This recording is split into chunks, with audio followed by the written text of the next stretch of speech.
Hi, let's talk about headings and subheadings. Both of these improve reader navigation. Headings and subheadings help readers find information and remain interested.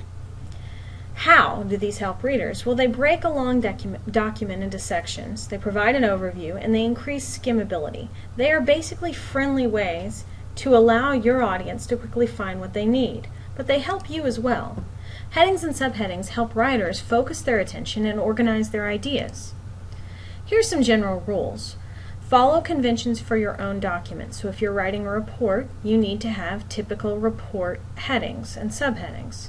Make headings obvious. Make them easy to understand and easy to identify. Use consistent formatting. Use just a few words for your headings and subheadings. If your headings and subheadings get too long in the business world, they no longer function effectively. Consider using questions as headings, but if you do so, remain consistent. If you use a number of questions as subheadings in a section, then try to make all the subheadings in that section questions. Remember that you only use subheadings when you can create two or more. So if you have a section in which you need a few paragraphs to address an issue, and there is no need to separate out or identify different parts, then don't. Don't create only a single subheading. Here's something you do need to realize. There is a difference between serif and sans serif fonts, particularly as this applies to headings and subheadings. A serif is a slight projection finishing off a stroke of a letter in certain typefaces. So, Times New Roman font has serifs. See, there is one. All these slight projections are serifs. Sans serif basically means no projection, no serif. So, Arial is a sans serif font. What is Garamond? That's right, it is also a serif font. Calibri? Sans serif, no serif.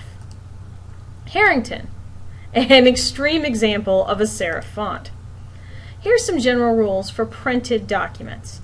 Use sans serif fonts for titles, headers, and other short blocks of text. Use serif fonts for the main body of the document.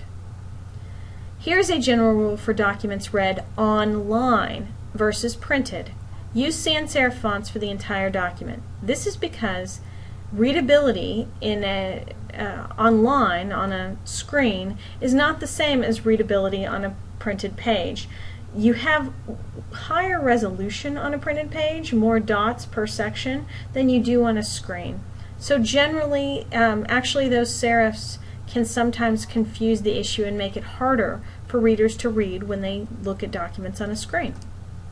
Note, most writers use different fonts or typefaces for headings and subheadings than for normal text. So even if you use sans serif fonts, you may vary the fonts for your online documents. Here's an example of ways that headings and subheadings can increase readability. Now, this is the first page, an introduction of a report, and here is the raw text, or content, as most people say. So here's our information. Now, this is not the world's longest paragraph. However, it is reaching the point at 8 lines that readers don't want to read it.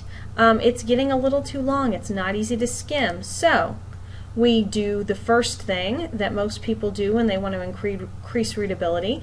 We separate this into paragraphs. That white space allows us to skim more easily and find information. Now, we add some headings. These headings are all questions. Now, they could be improved. And we're pretending it's the year 2030. And that we're writing about Firefox and they're moving their offices to Dallas, Texas, which is probably never going to happen. But this is pretend. So here we have a number of questions that make it much easier to skim this document. But we can do even more. We can create a heading and various subheadings, and we can set them apart using color and using font to make this even easier to skim.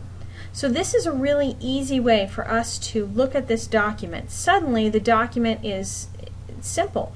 Simple to understand, simple to skim, it's easy to find things. This is how your headings and subheadings should work. They should help your audience find things, and they should help you as a writer organize your ideas so that you're labeling and figuring out what goes where and what is not where it needs to be. Thank you, and I hope this helped.